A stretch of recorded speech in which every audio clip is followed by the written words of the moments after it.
Hello to my Capricorns. It is time to have a look at your year 2026. We're going to take 3 cards. We're going to take a card from the Mushroom Spirit Oracle, 1 Animal Spirit Oracle, and finally a card from the Secret Language of Light. Let's take a look at your messages. Sorry. Okay, number 3, Shiitake Nourish. Nice.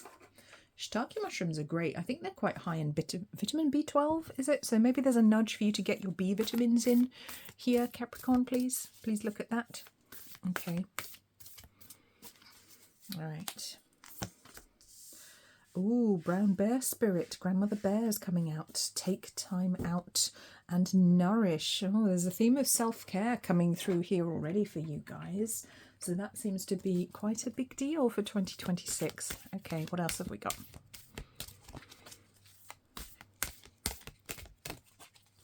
Let's take that one. Divine Feminine on 31. 31-4. Wow. Woo. Well, if there was ever a year to delve that's not a word, to delve into your divine feminine energy, 2026 is it. We are being advised for you Capricorns that you need to nourish your body, nourish your mind and soul, take care of yourselves, and take time out. It's interesting because there are some elements of this these messages which came through for Taurus as well, another earth sign, but I think earth signs might be feeling a little bit burnt out in 2026 in general. Feel free to go and watch Taurus if that one, if you resonate with that or if you feel drawn to watch that. So interesting. Honoring the divine feminine, honoring the aspect of you that the yin, so it's not the action energy, it's the more passive receptive energy, the energy that listens, that receives. So rather than giving, you are advised to receive in 2026. Rather than working so hard, take some time to rest, take some time to take care of yourself and your family as well if that's appropriate. This is very interesting because regardless of whether you're male or female, or it is the energy of the divine feminine's coming through very strongly for you to work with this year. So pay attention to it, particularly if you're a man. That might be difficult for you to integrate that energy. Maybe it's an energy that you've kind of pushed away and gone, oh no, it's girly, I'm not doing that. Ooh, you know. Look into it, learn about the goddesses, the different faces of the goddess, learn about the yin energy from the yin and the yang, understand it, understand the benefits of sometimes being passive, being like water. The water is the softest substance on earth, and yet it can create huge chasms. Look what it does to our landscape. Look how powerful it is. Nothing can resist it.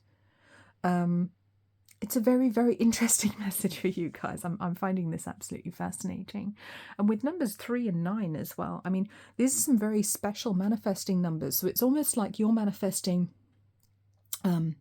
that I want to say the best way for you to manifest this year is by doing less rather than trying to do more. Do less and receive. I feel like you've put a lot of effort in already in previous years perhaps, and you may be quite burnt out, you may be quite run down at this point. You may have been very much in your masculine energy, do, go, rush, push, but you know, you don't need to do that anymore. I feel like the lesson for Capricorn this year is to learn how to rest, to learn to take a back seat. That might be difficult. You might not like relinquishing control. You might not like letting go of the reins. That might be something that's very alien to you. Are you a control freak? You know. I don't believe it. For some of you, that will certainly be the case. Obviously, you know yourself. So, yes, step back. Honour the energy of Grandmother Bear because she is here with the energy of the north, the direction of north. She comes in with great wisdom for you as well. So pay attention to your spirit guides. There is a lot of old lady wisdom, I want to say, coming through. So it could be communication from grandmothers, from great-grandmothers, from your ancestral line, women who've passed over in your ancestral line. It could also be, if you are a woman, making your peace with your feminine body as well. Maybe that's something that you've rejected. Maybe you've been very hard on your feminine body. Maybe you've been very tough to it, trying to act like a man. Oh, well, it doesn't matter that I've got my period. I still have to power through. Well, is that the best thing for you, though? Do we perform at our best when we do that? I don't think we do. So there are all these questions that could come up connected to the divine feminine this year for you, Capricorn. It's going to be a very interesting journey, so I will say enjoy it. Make sure that your nutrition as well is up to scratch, on par where it should be. Make sure you're really taking care, really nourishing yourself, particularly if you're a mother or a new mother. Make sure that you are replenishing those resources that you've extended or will be extending for your children. Particularly if you have young children, if you're breastfeeding, for example, very, very important to look at that. Or maybe for some people, particularly women, it is time for you to actually branch out into helping other women. Maybe there is a nudge for some of you to be involved in women's causes, whether it's empowering women, whether it's helping women through labour and pregnancy, or just navigating what is very much a man's world. That could be a message for some people there.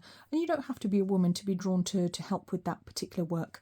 But it is important because we do need to bring this balance back onto the earth right now. Very, very important that we do the work to bring the balance between the divine masculine and the divine feminine.